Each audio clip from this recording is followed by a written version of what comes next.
will be hearing from tomorrow, she is Elaine Thompson, and she does sound therapy.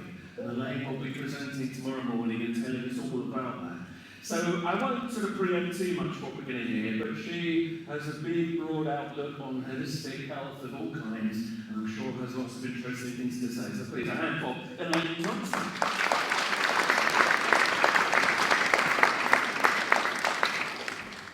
And then we have another Sunday speaker who you will see tomorrow. Courtenay Heading is a man who's been involved with the Isle of Man government, but he's becoming a bit of a public enemy, I understand, because he's daring to stand up for alternative thinking on health, questioning things that are being forced through. And again, I don't want to preempt too much, but we'll get a glimpse of this today, and he will be speaking about the top 5 medical myths tomorrow. So a big hand for Courtenay Heading.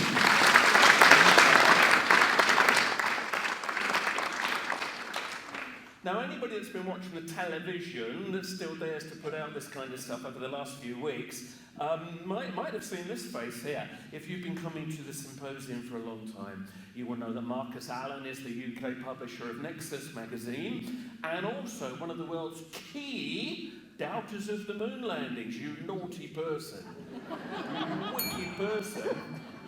And hopefully there'll be a chance to talk a little bit about that in the 50th anniversary. So, Marcus Allen.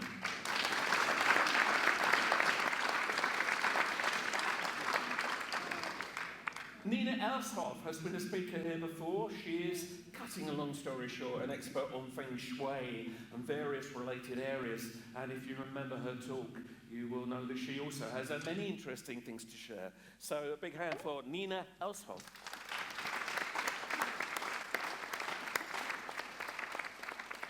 And if you were here yesterday, you will have seen Alan Cooke. He is at the forefront of trying to raise awareness of issues around EMF and, of course, 5G. And if you saw his talk yesterday, you will know just, how many powerful things there are to talk about there. And I have a funny feeling that might also come up again this morning. So, Mr. Alan Cooke, thank you. And now, Ray, please do. Ask your question. I wonder if I could just address this question to Courtenay, because I think Courtenay has a piece to share that we haven't heard. So I really want to inspire the audience for this, because it struck me at AV. We met at AV 10 for the first time. Courtenay, can you just share what you've been doing to give the audience a flavour of maybe where you're going to go tomorrow on the common law court system? Thank you, Ray. It's good to have met a man that when I first met him, he said, is a man hug in order? So I've come a long way since starting a number of businesses over 30 years. Common law court, I'd started seeing this at a trial in Spain earlier this year, and the only person criminal in that court was the judge, in my opinion, and I couldn't work out the bits of the jigsaw. And then I had the good fortune to start seeing videos online by Bill Turner. If you haven't seen the video Court or Court, the two different ways of spelling court, please see Bill Turner, Court or Court, C-O-U-R-T or C-A-U-G-H-T, and it will change your life. Then look at commonlawcourt.com and register for your common law court. I didn't know this was coming up. Register for your common law court card. As a living being, the courts cannot deal with you. So in the last less than a month, since turning 62, I've been arrested twice and spent 6 days in jail. So I'm really following in the lines of Max Egan, the great Australian, says, if you're not on a government watch list by now, you should be ashamed of yourself. So we are there. Common law court is the answer. On the 25th of August, Sunday the 25th, I'm convening a common law court in Manchester on HPV vaccine harms, and I'll be summoning 3 health ministers. Thank you, Ray. Well.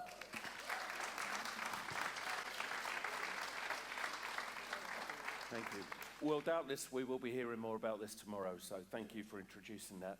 Courtenay on courts. Perfect. Yeah. Okay, let's have another question. Well, that was nice and easy. Oh, no, we have a gentleman down here. Here we are, Sheila.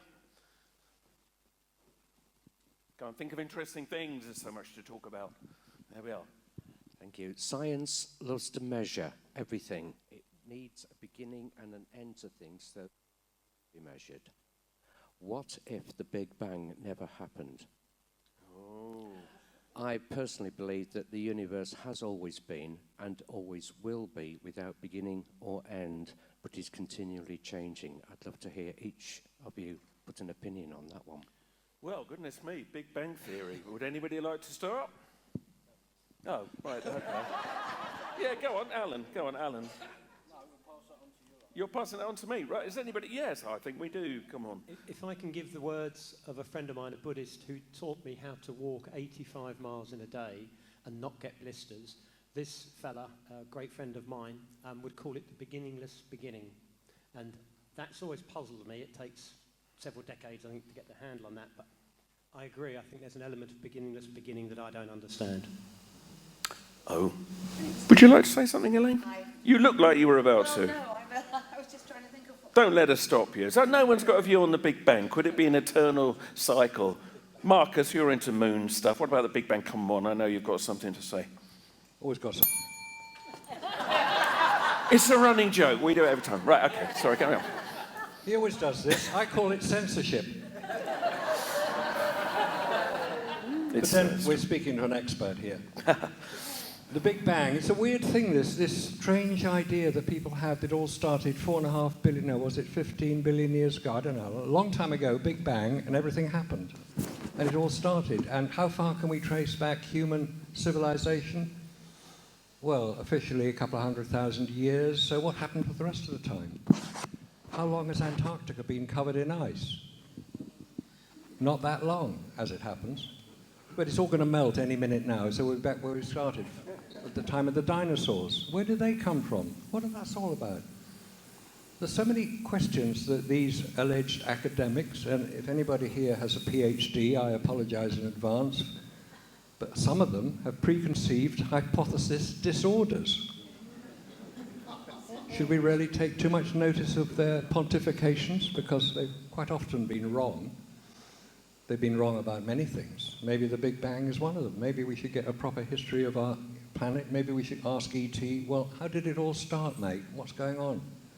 I don't suppose he's going to be too interested in telling us because he just wants to observe how we work it out ourselves. We shall see. So keep working. So basically, we know nothing about nothing, but thank you for the question. I want to add Right, something to we that. have a gentleman over. Oh, we have somebody already, do we? Oh. I want to Oh, add sorry, something to Nina, that. I do beg your pardon. Don't overlook me, please. Oh, biased, are you? Carry on, I'm sorry, Okay, we'll come to you in a about minute. the Big Bang, I work with Feng Shui, and that is an Eastern philosophy based on the Tao and the Yin and Yang. But when you read the Tao, you If you could speak quite. you know that there is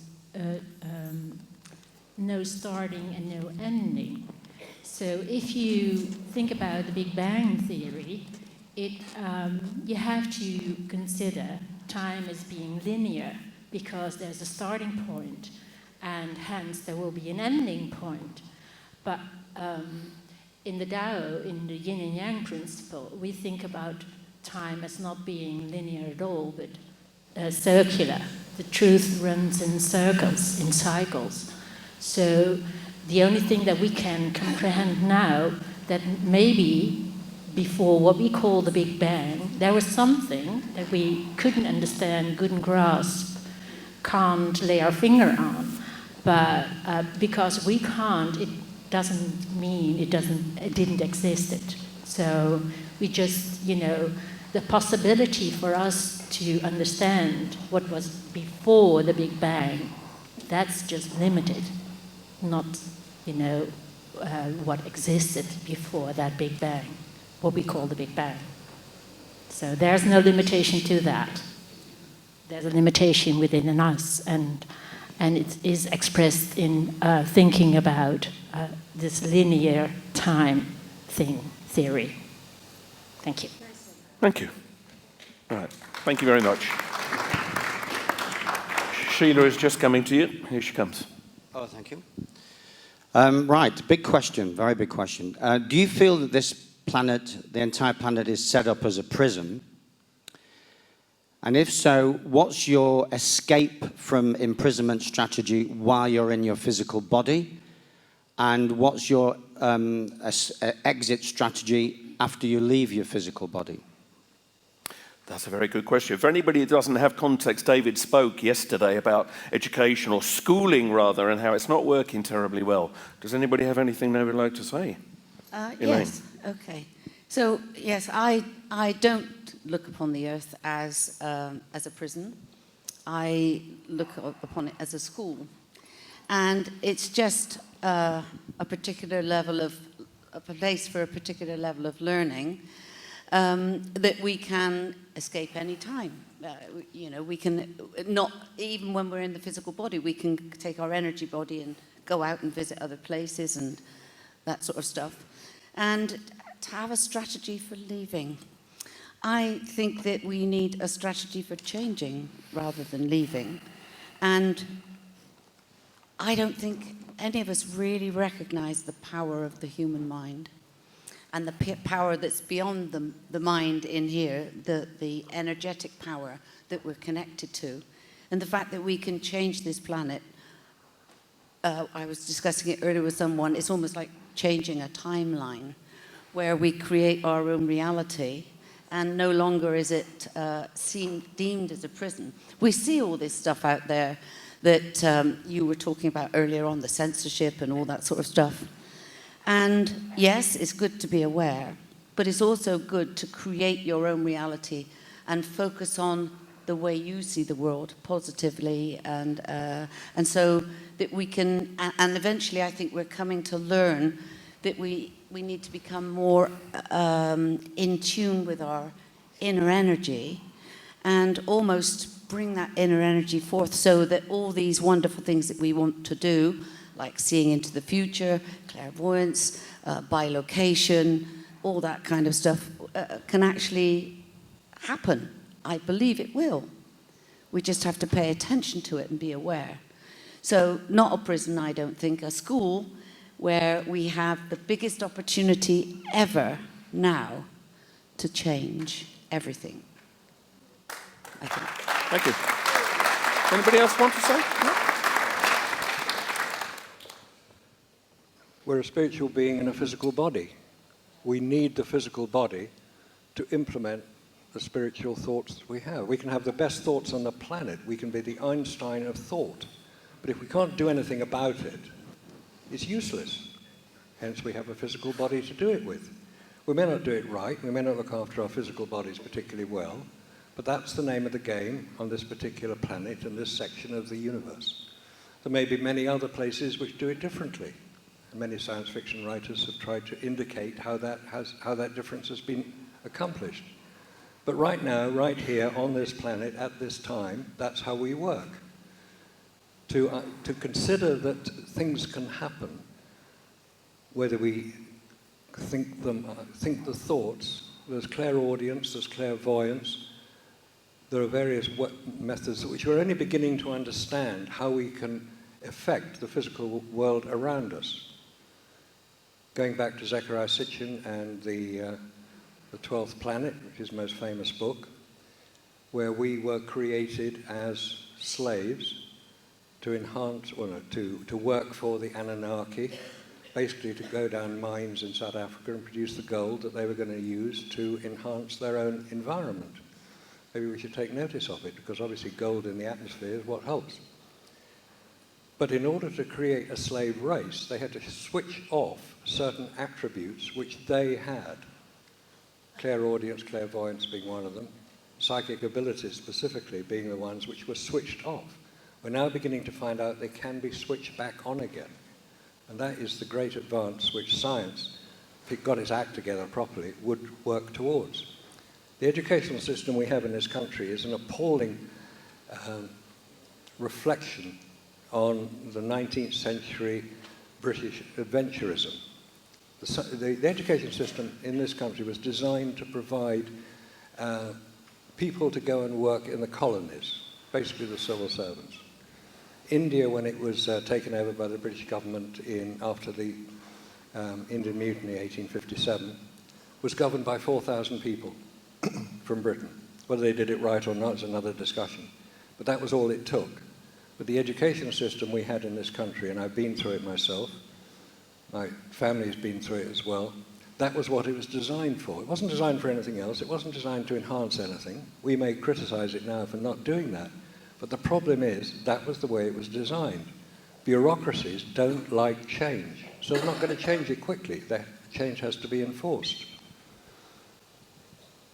Anybody here read the book Rich Dad, Poor Dad? Yes. Good. If you haven't, check it out. It's widely available. 30 million copies have sold. So it demonstrates that it was a wealthy. It's probably the best book on the education of finance, which sounds a very dry subject, but is actually extremely straightforward. Rich Dad, Poor Dad. Check it out. That, when our kids are taught that level of education, we're going to be getting somewhere. At the moment, we're trapped in this 19th century mindset, which applies to so many different areas as well. But we just got to deal with it. You know, that's the name of the game. If you can't take a joke, you shouldn't have joined. Thank you. You good?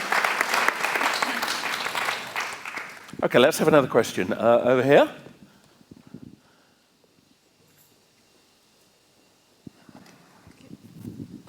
I'd just like to hear from Marcus why we didn't go to the moon, because he gave a talk last time and convinced me that we didn't. I'd just like to hear it again. That might take a while. Sorry? So you're being asked basically, did we go to the moon? Cutting a long story short, if we could just... Did we go to the moon? Well, here's a piece of moon rock. Here's a piece of moon rock. Of course we went there. How else would I have got a piece of moon rock if somebody hadn't gone to collect it? Well, it's a good story, isn't it? You could check it out, you know. How do you know it's a piece of moon rock? I say it's a piece of moon rock. You go to the Science Museum, you can see a piece of moon rock, and it says on the display, moon rock. They wouldn't lie, would they? No humans have been to the moon. No photographs of humans on the moon have ever been taken on the moon. What we've been shown as the results of a highly sophisticated and brilliantly executed propaganda exercise designed to persuade the world, and specifically at the time the Soviet Union, that America were technologically superior to anything else. That was all it was about. Forget exploration. It wasn't a scientific undertaking, it was a political undertaking. You have to put it in the context of its time, the late 1960s in America. John Kennedy shot, Robert Kennedy shot, Martin Luther King shot, Malcolm X shot. Place was in uproar, place was in upheaval.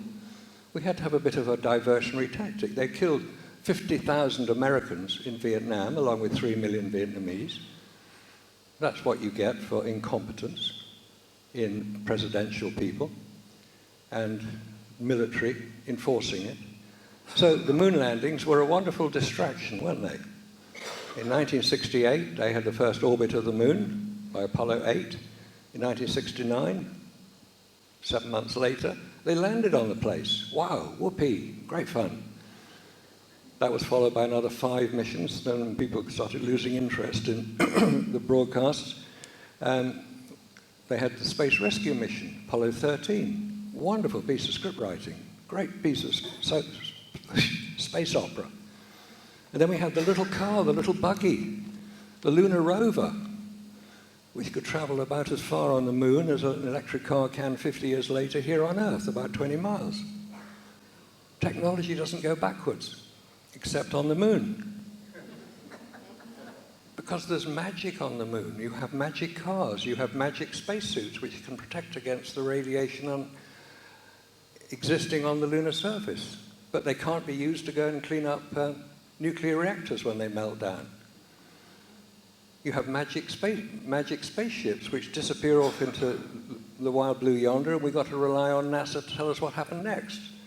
And as NASA stands for never a straight answer, we're not going to get a straight answer. No astronauts sent anywhere. Numerous anomalies and scams abound. Take your pick.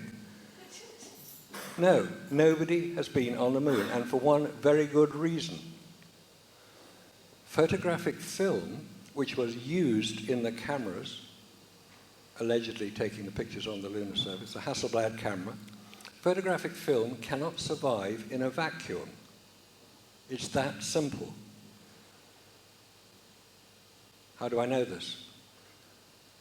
The lunar orbiter and the hexagon spy satellites, which was flown in the late 1960s, lunar orbiter, not to be confused with the lunar reconnaissance orbiter, which flew about 10 years ago and did photograph the lunar surface, allegedly showing these mythical landers on the surface.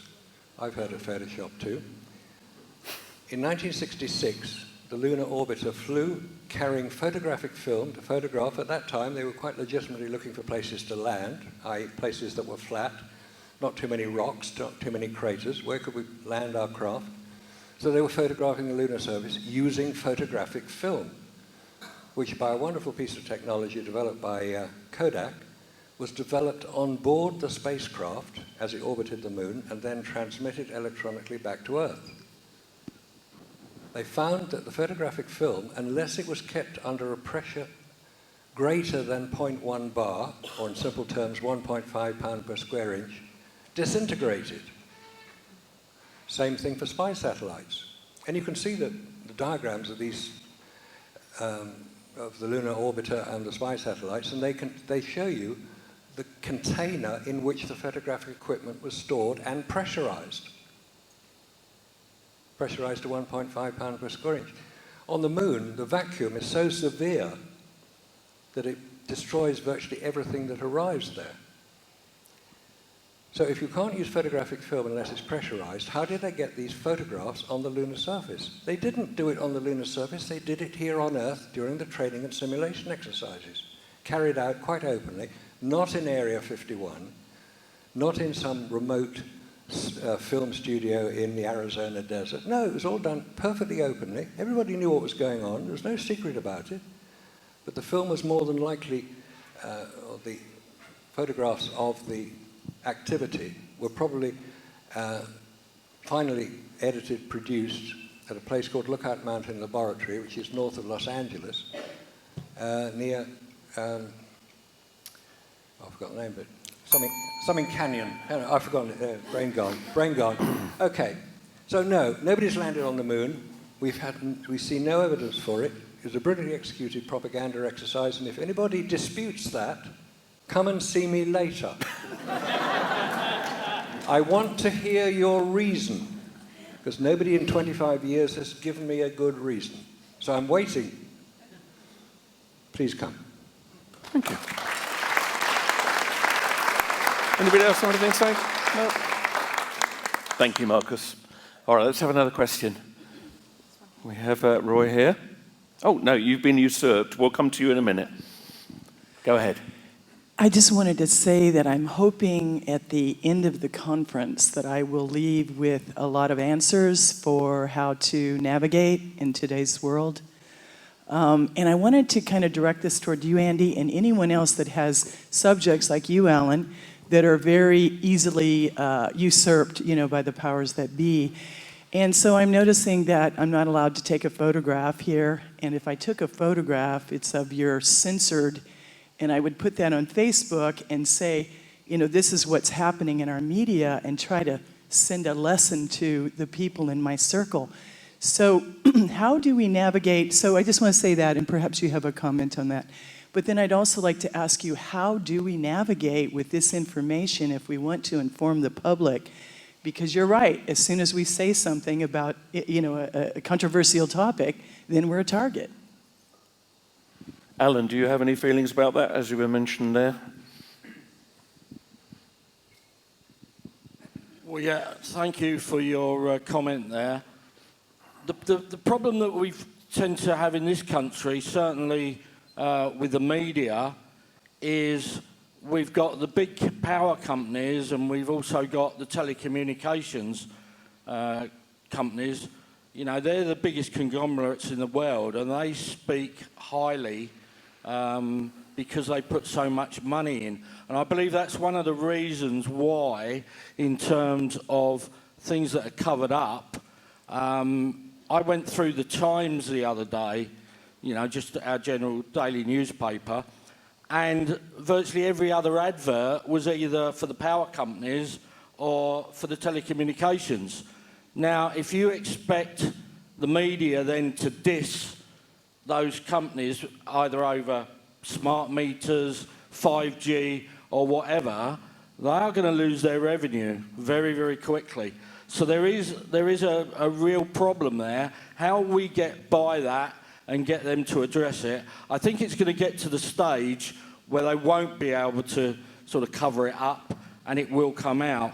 But I go back to what I said yesterday, that it's down to the people to really bring this to the fore. I can bring it to your attention, but, you know, it needs to go further then. And for example, one of the things that I didn't manage to speak about yesterday, and I'll briefly touch on, was the suicides that are happening in a lot of universities. Bristol being, you know, one of the main ones. Now, basically, that might be mentioned that a Bristol student committed suicide, but that's it. It's all under wraps then. And there's not just been one suicide at Bristol. There's been a number. I don't know the exact figure, but closely followed by York University. And York University is not even really mentioned at all. It's focused on, you know, that one incident maybe at Bristol. And when you ask the university where the halls of residence are in relation to the mask that they're on their campus, they won't reply. So it's really difficult unless you can get somebody in undercover, and then you've got to sort of start to prove really that those masks are affecting those particular students that are there. So I know I haven't answered your question fully, but from my end, that is what I believe. I mean, does anybody here have any other ideas about navigating these times, which is, I think, partly what you're asking, you know, what can we come out of here with strategies to deal with all of this stuff? Elaine? I don't know if I can answer this, but what do I do to deal with these strategies? Well, I keep myself as informed as possible. I go to the weird and wacky places, but I also go to science, and I go to NASA reports, and I go to as many different sources of information that I can find about a certain subject, and then I make my own mind up. You know, and you have to be discerning, and I go from my own experience. Now, when it comes to things like masks and smart meters, I've religiously said, no, I don't want a smart meter. Simply because I don't want any more Wi-Fi than I have to have, and you can't avoid it because it's upstairs and it's downstairs and it's everywhere. How do you navigate? That was your question. You navigate by listening to your heart, listening to your intuition, and looking at everything that's on offer. The stuff that are lies that's out there. And sometimes you can, it makes me laugh now when I look in the newspapers, and I've had experience with newspapers, because I know if you tell them a story, then they'll print the wrong age, the wrong address, the wrong this, you said that, and it doesn't happen. So I know that the newspapers are, I see it now, just trying to stir up fear in people. Oh, terrible person here, terrible person there. So to navigate this world that we live in now, it comes easily and in a better way if you center yourself and ask yourself, look at all the evidence and ask yourself, what rings true? Sound, I mean, this is what we use expressions all. What rings true to me? And if I'm not sure, I'm not going to judge it. I'll put it to one side until I know someone will come along and give me a bit more evidence, or to the this way or to that way, and I'll eventually make up my own mind. And I think with censorship you were talking about earlier on, I think this whole, to change the world, we have to do it from the roots up. People like you and I, all of us in our own special way, have to keep talking and start talking to people who've never mentioned these or wouldn't necessarily believe it, and be open and honest and say, well, this is what I believe, or what do you think about this? You don't have to push your opinions on people. You just bring it into the open and say, well, look, there's evidence for this, that, and the other. I have a tussle with my, and I won't say it on camera, but there is a family where one part of the family is very anti-vaccine and the other one is not. And I won't go into it, but there are times when you're powerless to do anything except inform. You inform, and then it's up to the individual. So, you know, I would say, trust yourself. Learn to trust yourself and to look at everything. And don't judge it. Think, what does my heart say about that? What does my intuition say about that? And then see what other people are saying. You know, and I know we've got 5G and all of that, but I feel that unless within the next 2 decades it all collapses, we've got to adapt. We've got to adapt. And instead of drowning in it, we ride the surface. We go above it, lift ourselves above it, so that it's like becoming invisible, disappearing off the big brother is watching you, and just living a really beautiful life where nobody notices you, but still keeping that roots going, keeping the roots going. Because if a big disaster, we're talking about a solar flash, happens and everything goes down, who will we need? We'll need each other. And we'll need each other with kindness and love. Like when war comes, we all pull together to say, you know, to save ourselves. So that's my how do you navigate. Thank you. Go to Nina. Nina, you wanted to come in. Yeah, navigating these times, that's a big question. What I use is looking at the bigger picture, recognizing the patterns. And I do that by using 9 Seki astrology that works with 5 elements. And we are heading towards, and that's going to happen next year, towards a time where everything is becoming more under pressure, disconnected, disintegrated, and the only opposite to that, that's the element metal that is coming into place then, and the opposite, the antidote to that is the element wood. Wood is about returning, connecting, reconnecting to nature, reconnecting to your own body, reconnecting to the wisdom of your body. It never lies. Your body never lies, never. And also, things will move on in a different perspective from 2023 and onwards. Then we will receive more help energetically to reconnect on a different level with each other again. But as we are here today, we know what is going to happen. It will become worse. You can prepare yourself to talk about it, communicate.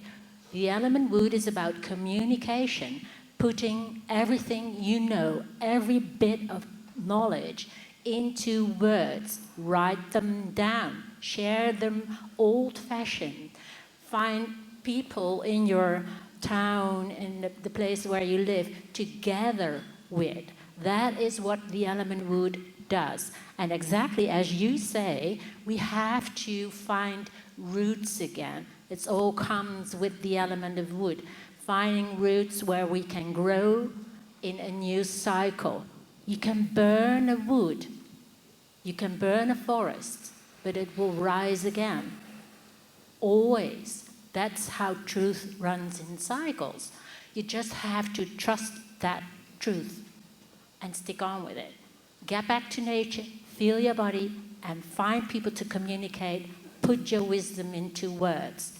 Those words will survive every time. Thank you.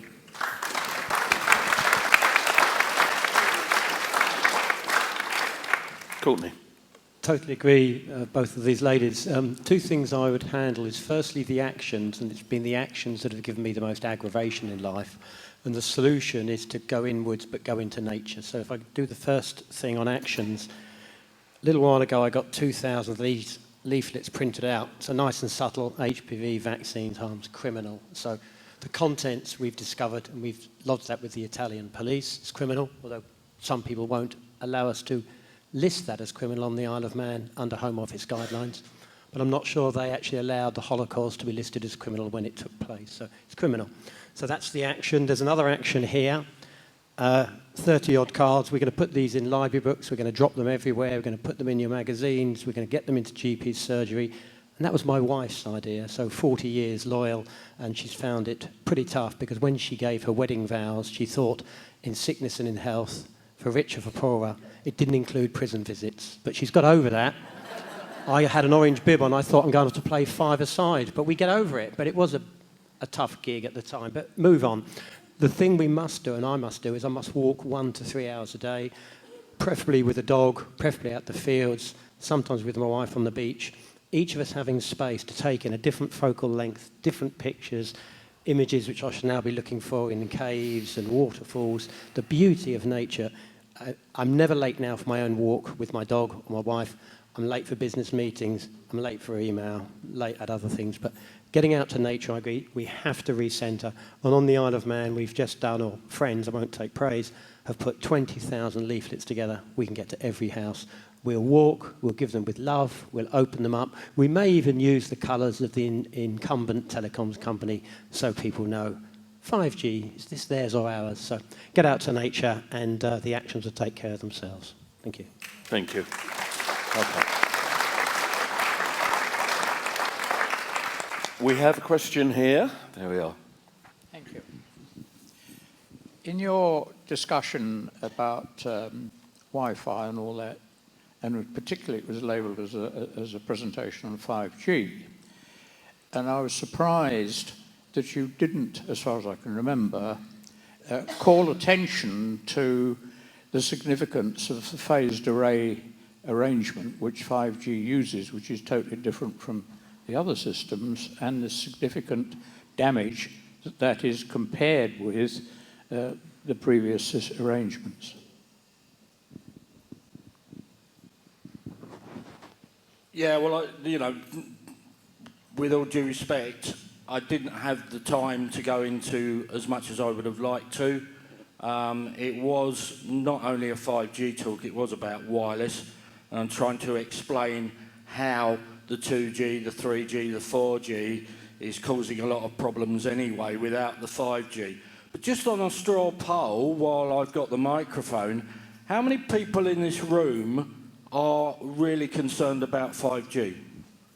Yeah, and that is a good majority, and you've had every right to be concerned about it, because, as I said yesterday, if EE, who formerly Orange, I got my information from Dr. Erica Mallory Blythe, who told a conference at Bath that she'd been assured that EE would not deploy millimetre waves in the UK.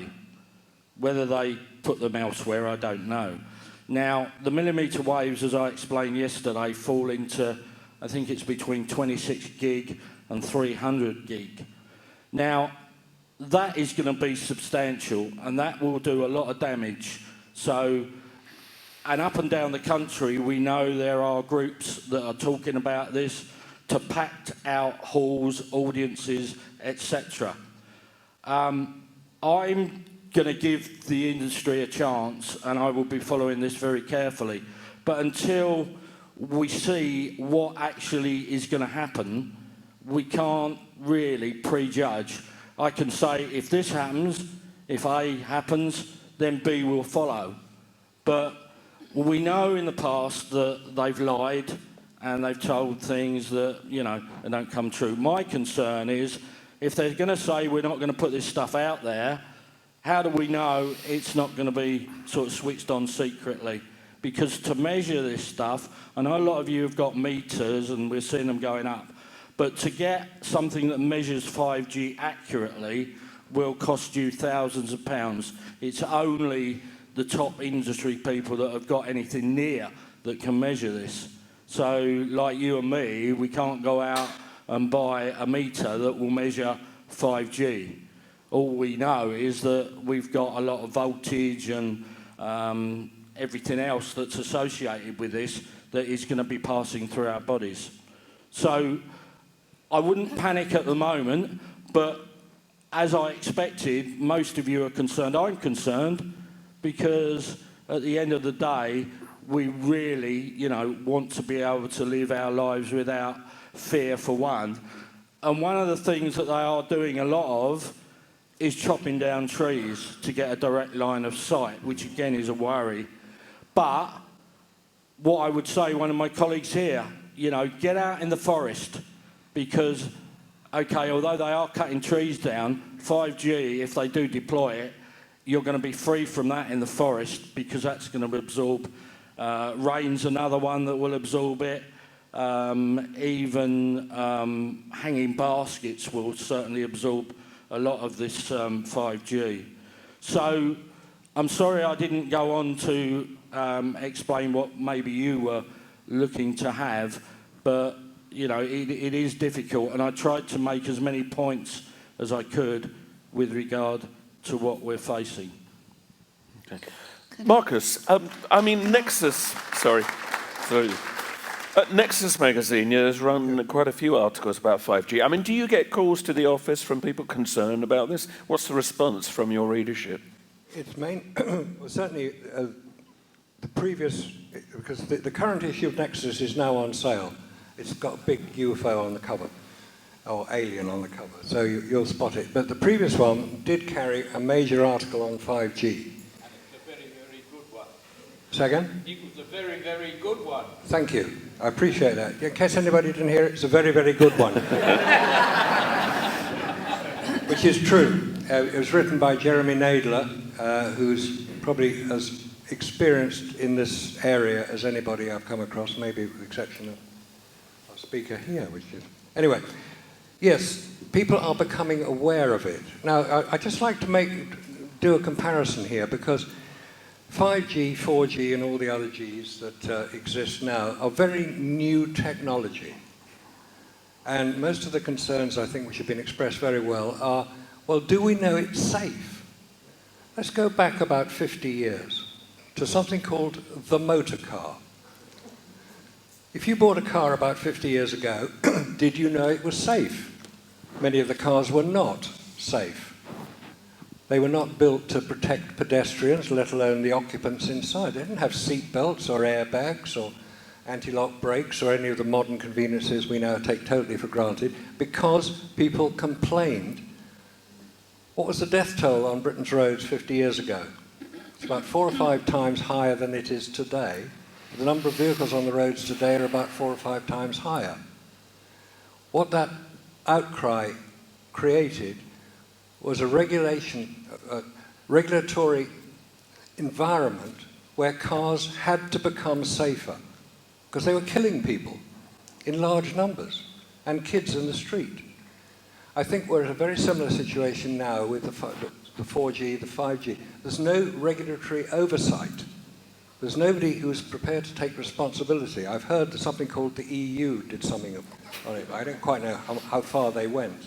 But now we're out of that idiot place. Are we? We're out. We're out. End of story. Boris has spoken. Must be true.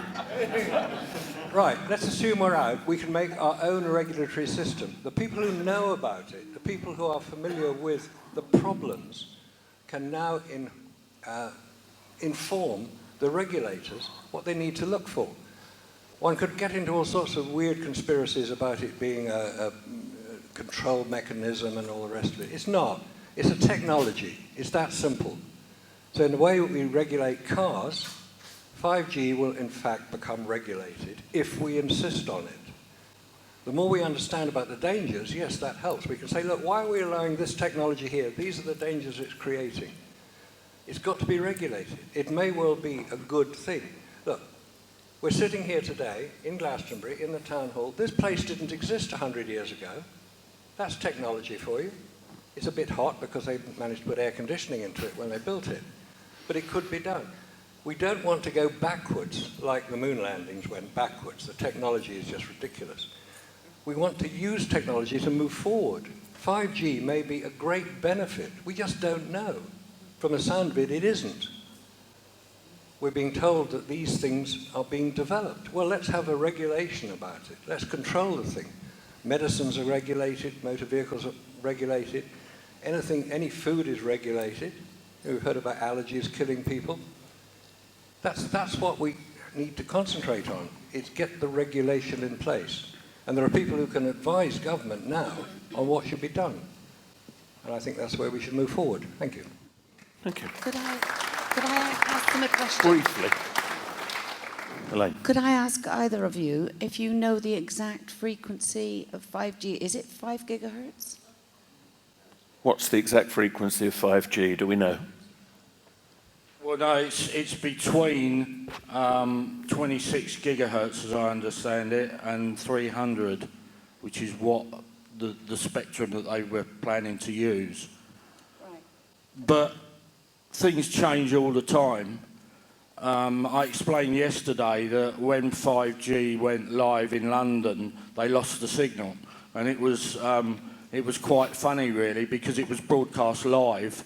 And it even, the presenter who was in the studio, the presenter that was in Covent Garden, it was relayed back to the studio, and the guy that was introducing the news was falling about over it, saying, oh, technical problem, you know. So there are going to be a lot of peaks and troughs with this, and nobody knows, if I'm being honest, exactly what's going on. Even the people, they're tweaking, they're playing. You know, so it's probably a little bit unfair to diss it completely at the moment. But like I say, I'm with the audience in as much that I'm concerned, but I want to see where this goes, because we can't just completely dismiss it, because at the end of the day, it may well be, and I agree here, you know, it needs regulating. Not a single safety test has been done on 5G. All we know is from the frequencies that if they fire it off the back of a truck or out of an aeroplane, it will disperse crowds. Now, if it does that, and it does it by hitting them with a burst of heat that takes them back, that's going to be a problem, unless it can be made safe. And this is where you all come in, and everybody comes in, because, like I say, you don't want to accept technology that is not safe, not regulated. So watch this space, as we say. But I think we are, by the reaction of the audience to this afternoon, we're all looking at it and we're all saying we're ready for you. And it's great. It really is, because, you know, 3 years ago when I was going around doing these talks, before even 5G was introduced, and I had the evidence of damage, people were asleep. They were saying, oh, no, that doesn't happen, you know, you're a conspiracy theorist. But now it's starting to come true. You know, even going back to David Icke, and some of you may well remember on Wogan how he was laughed at by the audience, etc. But David Icke now will fill out, you know, places to the brim. And a lot of what he said is actually coming true. Now, I don't agree with everything that he says, but that's democracy. You don't have to believe everything. But when things start to come true and are shown up, then, yeah. So I'm saying to you, you got it spot on. Keep monitoring it, keep looking at it, go to as many events as you can, make people aware that this could, if it goes the wrong way, be quite dangerous for all of us, and children especially. And that is really important. All right, thank you very much. Thank you, Alan. Quickly.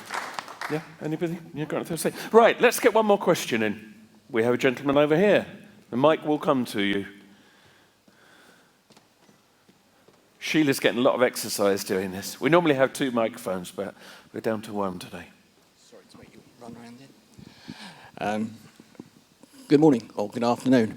It's continuing on with the 5G theme. As a research engineer working in the space industry, I always find it quite interesting hearing about the moon landing, for one. But back to 5G, there was talk about cutting down trees and such like to try and reduce the impact of 5G on the population. I just wanted to know what we shall do next going forward when you've got companies like SpaceX that's launched 54 satellites with the purpose of creating a constellation of 5G, and also Airbus Space and Defence that have also launched 643, or have plans to launch 643 5G satellites with the sole purpose of generating a constellation of 5G across the globe. Where should we hide? We have to keep the answers quite short. Okay. Yeah, where do we hide? Well, you know, if that is the case, then there won't be no hiding place, unfortunately. And that will probably do a lot of damage as an impact. But it depends how high they're going up, whether they're going to get absorbed by the atmosphere, etc., etc. It's something that I'm looking at, but again, I've not really managed to make any big inroads in it. But again, it is a concern, and it is something, as I say, that needs to be monitored, because I don't necessarily think that we're going to stop it. Hopefully we will be able to, but, you know, it's, again, watch this space. Does wearing tinfoil hats help?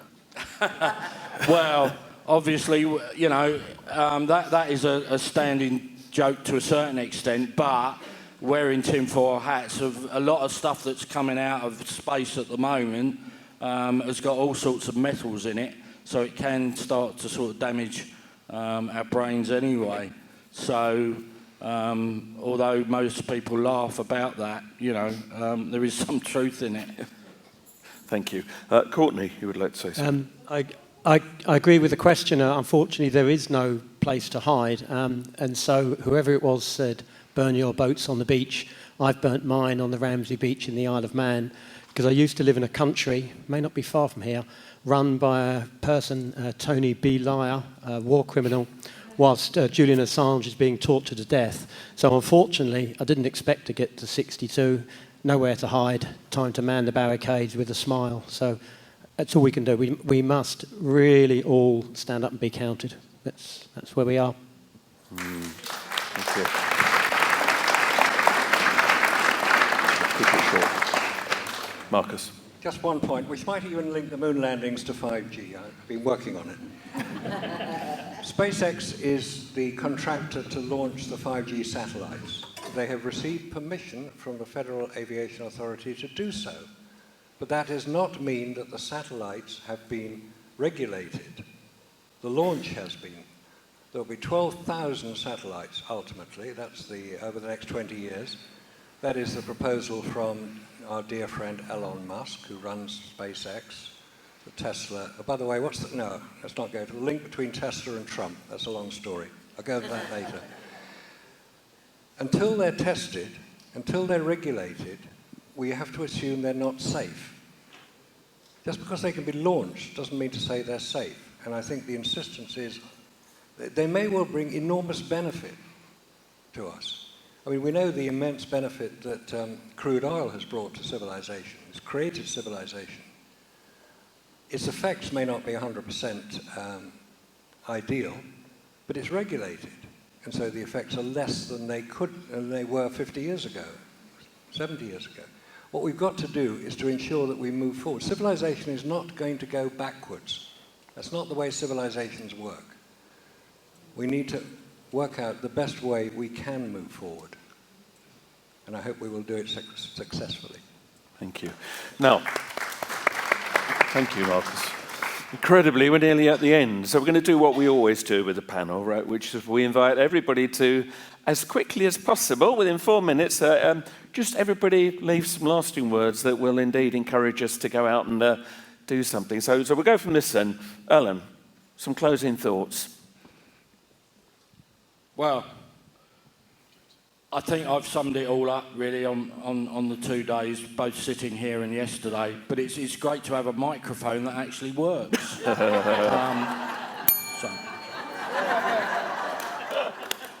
Thank you. Thank you, Alan. Nina. Okay, we have been here before, and we will be here again. So hold on to what you got, hold on to yourself, and be patient. We will emerge from what is going on. Thank you. Thank you, Nina.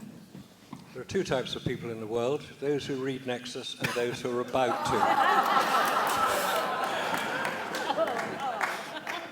If you're about to read Nexus, it's not hard to find it.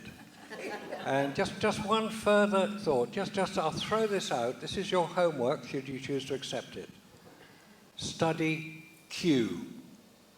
Study QAnon. If you don't know what that is, come and see me. Thank you. You can keep that one. Courtenay. Yeah, I'd say stick to your guns, metaphorically. You're not alone. It is a tough gig, but someone said, pain is temporary, achievement is forever. So get a dog, walk the hills. Thank you. And I'd like to end on a positive note, because I feel that the future is a positive future. And I feel that we will overcome all of this stuff because we are strong as people. Expand yourself so that you can actually get past all of these 5G things. We can adapt. We are adapting right now. We're in a very, very important time in the world's history, the cycle of everything. And we are about to, I would say, split timelines and create a new world. So if you're not focused on it, and it's no good saying, oh, well, no, next door's not, has to be you. Start with yourself. And from that self, I think we'll have a much better world. We will survive. And we will bring nature back to where she should be and become stewards and shepherds of the earth as it is meant to be.